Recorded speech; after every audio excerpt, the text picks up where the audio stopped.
নমস্কার বন্ধুরা, ভুতুড়ে গল্পের বই চ্যানেলে আপনাদের সবাইকে স্বাগত।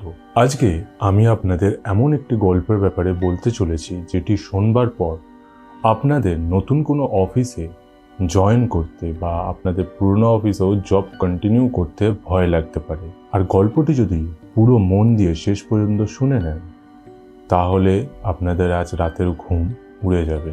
তো বেশি দেরি না করে চলুন গল্পটি শুরু করা যাক।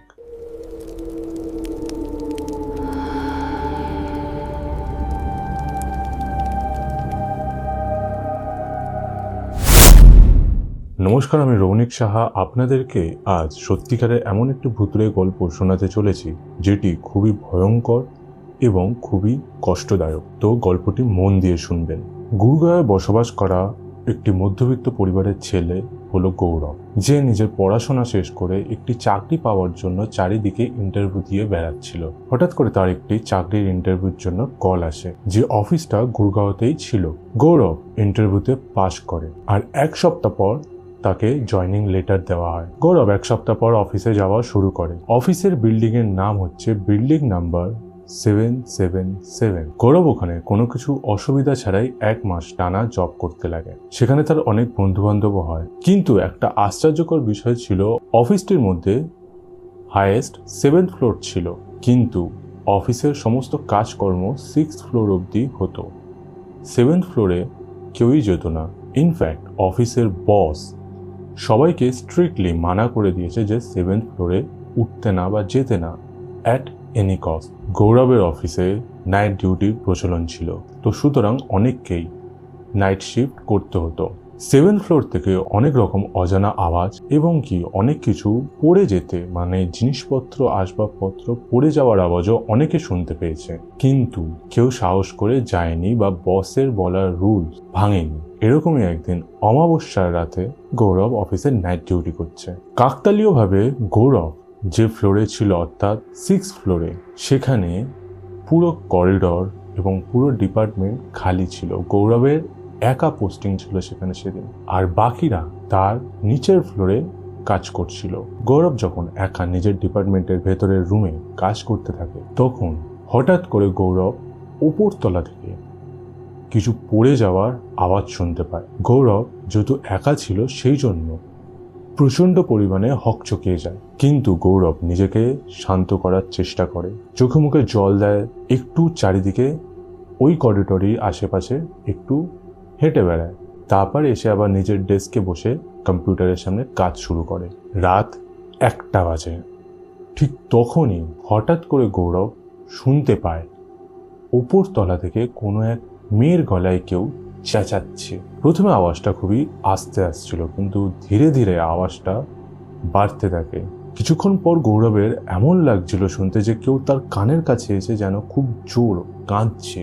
গৌরব আর থাকতে না পেরে ঠিক করে যে সে ওপর তলায় গিয়ে দেখবে যে কে আছে বা কি আছে সেখানে, আর কেনই বা ওই 7th ফ্লোরে যাওয়া নিষেধ। কিন্তু গৌরব জানতো না তার এই সিদ্ধান্ত তার জীবনে ইতি ডেকে আনবে।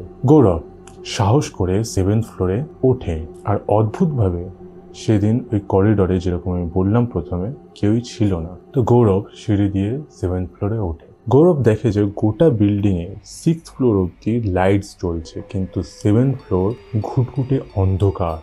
সামনে যদি কেউ দাঁড়িয়েও থাকে তাকেও সে দেখতে পাবে না, এমনটাই ঘুটঘুটে অন্ধকার।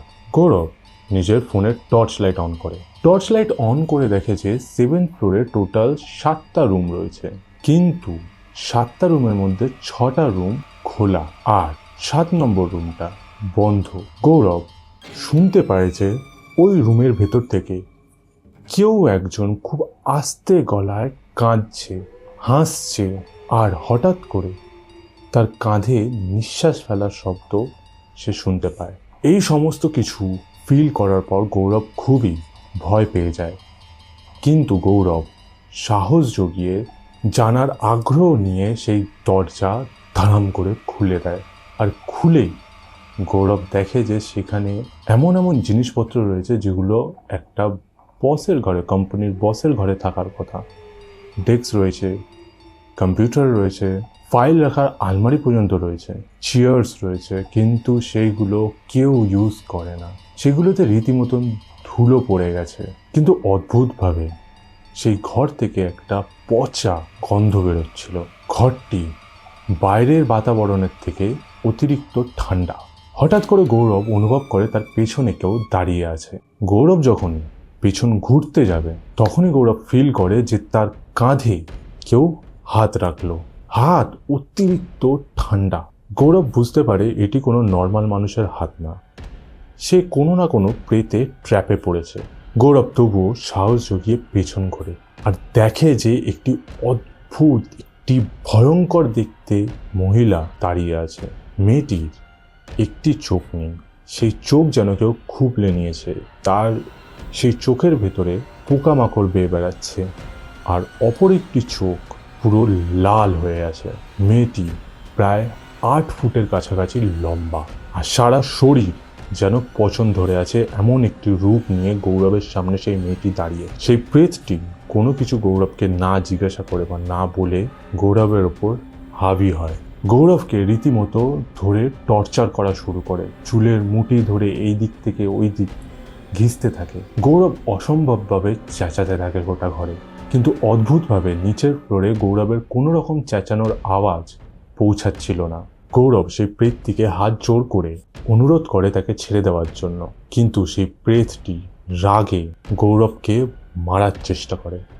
গৌরব তাকে এটাও বলে যে আমার দোষ কি, আমি তো এই ঘরে জাস্ট যাচাই করতে এসেছি যে কি আছে না আছে, কার গলার শব্দ পাচ্ছি, আমি তো কারোর ক্ষতি করার জন্য আসিনি। তখন প্রেতটি একটি বীভৎস গলায় বীভৎস শব্দে ভয়ঙ্কর মুখ নিয়ে বলে ওঠে যে তোরা সবাই কোনো খারাপ ইন্টেনশনেই আমার কাছে আসিস। এটি বলার পর গৌরবকে খুব নির্মমভাবে প্রেতটি হত্যা করে। গৌরবের দেহ থেকে বিভিন্ন অঙ্গ প্রত্যঙ্গ আলাদা করে দেয়। অর্ধেক খাওয়া অবস্থায় গৌরবের সেই মুন্ডুটা ঘরের অন্য কোণায় ফেলে দেয়। গৌরবের ফোন সুইচ অফ হয়ে গেছে। সারা রাত সারা দিন ধরে গৌরবকে কল করেও কেউ খুঁজে পায়নি, না অফিস কলিগস আর না গৌরবের বাড়ির লোক। গৌরবের বাড়িতে শুধু তার বাবা মা ছিল, আর আপনজন বলতে কেউই ছিল না গৌরবের। যখন গৌরবের পরিবার গৌরবকে ফোন করে পাচ্ছে না, তখন গৌরবের পরিবার সেখানে থানায় গিয়ে একটি ডায়েরি করে যে তার ছেলে এরকমভাবে রাত্রিবেলা অফিস গেছিল নাইট ডিউটির জন্য, কিন্তু এখনো পর্যন্ত ঘরে ফেরেনি, প্লাস কোনো রকম কল রিসিভ করছে না।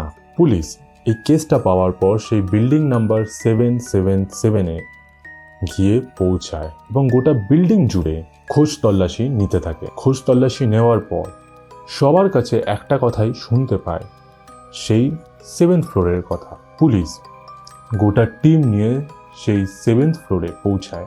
পৌঁছে যখন সেই 7 নম্বর রুমের ভেতর পুলিশ ঢোকে, সেখানে দৃশ্য দেখে তো পুলিশের মাথা ফেটে যাওয়ার মতন অবস্থা হয়ে যায়। সারা ঘর রক্তে রক্তাক্ত। গৌরবের বডির বিভিন্ন পার্টস চারিদিকে ছড়িয়ে ছিটিয়ে আছে, আর সবথেকে ভয়ঙ্কর হলো গৌরবের মাথা, যেটি দেখলে কোনো সুস্থ মানুষ হার্ট অ্যাটাক করে যাবে। অফিসের বসকে ডাকা হয়। পুলিশ সন্দেহ করে যে অফিসের বস যেহেতু এই রুলটা তৈরি করেছিল, তো অফিসের বসের সাথেই এর কোনো না কোনো যোগাযোগ রয়েছে। অফিসের বসকে যখন ডেকে এনে জিজ্ঞাসাবাদ করা হয় এবং তাকে রীতিমতন পুলিশের যে সমস্ত টর্চার হয় তাকে সেই টর্চার করা হয়, তখন অফিসের সেই বস সবকিছু বলা শুরু করে। গৌরবের সাথে যখন এই ঘটনাটি ঘটেছিল তখনের সাল ছিল 2015, আর বস যখন অতীতের গল্প বলা শুরু করে যে এই ঘটনার উৎপত্তি কোথা থেকে, তখনের সাল ছিল 2010। অফিসের বস বলা শুরু করে যে 2010 সালে তাদের অফিসে প্রিয়া নামক একটি মেয়ে জব করতে আসে, আর সেই মেয়েটির প্রতি বসে কুদৃষ্টি পড়ে। সেই মেয়েটিকে বস বিভিন্ন রকমভাবে প্রপোজাল দিত তার সাথে সময় কাটানোর জন্য, কিন্তু সেই মেয়েটি রাজি হতো না, যার জন্য বসের একটু হলেও সেই মেয়েটির প্রতি একটি রাগ ছিল।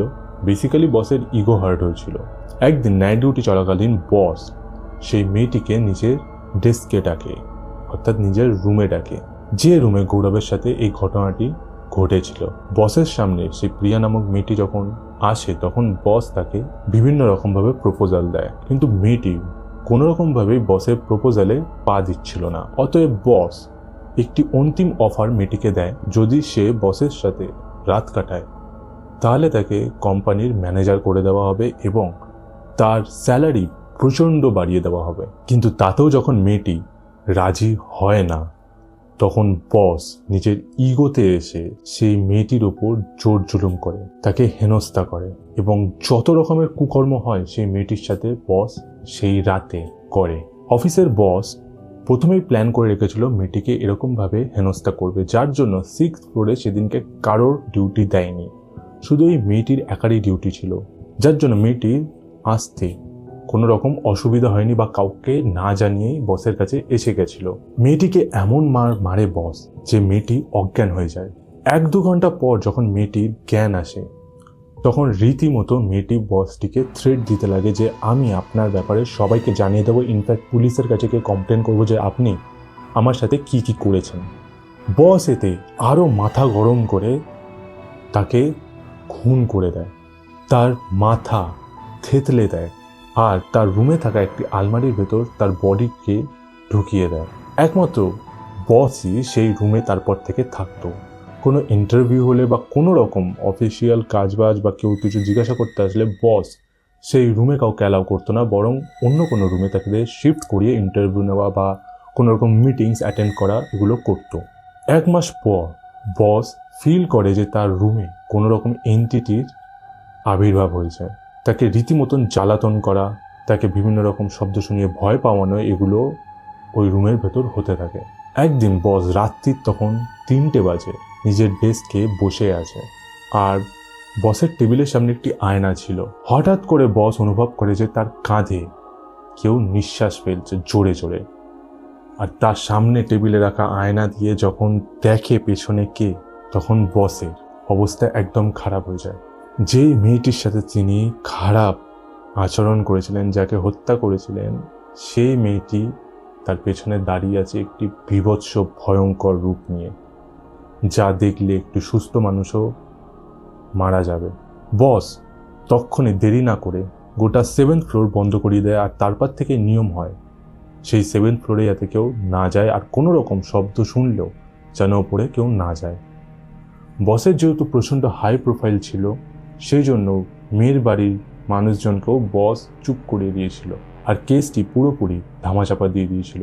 ডেড বডিটি বসের অফিসের সেই আলমারিতেই এখনও রাখা রয়েছে। পুলিশ এগুলো শোনার পর যখন সেই রুমে গিয়ে সেই আলমারিটি খোলে তখন সেই মেয়েটির কঙ্কাল পুলিশ দেখতে পায়। তারপর অতীব যত্ন সহকারে মেয়েটির ফ্যামিলিকে সেই কঙ্কালটি দিয়ে দেয় আর তার শ্রাদ্ধ শান্তি করে। আর তারপরে অফিসের সেই বসের ফাঁসির শাস্তি ঘোষণা করা হয়। সবথেকে দুঃখজনক ব্যাপার ছিল যে গৌরব কিছু না করেই বসের এই খারাপ জিনিসের শিকার হয়ে গেছিল আর তার ভোগান্তি গৌরবকে ভুগতে হয়েছিল আর তার ফ্যামিলিকে আজও পর্যন্ত ভুগতে হয়। অফিস আবার নিজের মতন চলা শুরু করলো। অফিসের বস এখন অন্য কেউ আর 7th ফ্লোর রিনোভেশন করিয়ে নতুন করে খোলা হয়, নতুন করে রুম ডেকোরেট করা হয়, সবকিছু একদম নতুন করে করা হয়। 1 বছর পর সেই অফিসে যখন নতুন বস কাজ করছে তখন অদ্ভুতভাবে সেই নতুন বস তার কাঁধে কারণ নিঃশ্বাস ফেলার আওয়াজ শুনতে পায় আর যখন পেছনে ঘুরে দেখে তখন দেখে সেই প্রিয়া বলে মেয়েটি একটি ভয়ঙ্কর রূপ নিয়ে তার সামনে দাঁড়িয়ে আছে। এখন সেই অফিস একটা খণ্ডার হয়ে গেছে, সেই অফিসার কেউ জব করতে যায় না এই সমস্ত ঘটনা হওয়ার পর, কারণ মেয়েটির আত্মা পুরোপুরি ওই অফিসে ওই রুমে বিশেষ করে ট্র্যাপ হয়ে আছে, যার জন্য পুরো অফিসটিকেই এখন হন্টেড বলে মনে করা হয়। তো কেমন লাগলো আজকের গল্পটা? ভালো লাগলে অবশ্যই লাইক করুন এবং আপনাদের সমস্ত ভূতপ্রেমী বন্ধুদের সাথে গল্পটিকে শেয়ার করুন আর এই চ্যানেলটিকে অবশ্যই সাবস্ক্রাইব করে নিন আরও এরকম গল্প শুনতে। ভালো থাকবেন, শুভরাত্রি।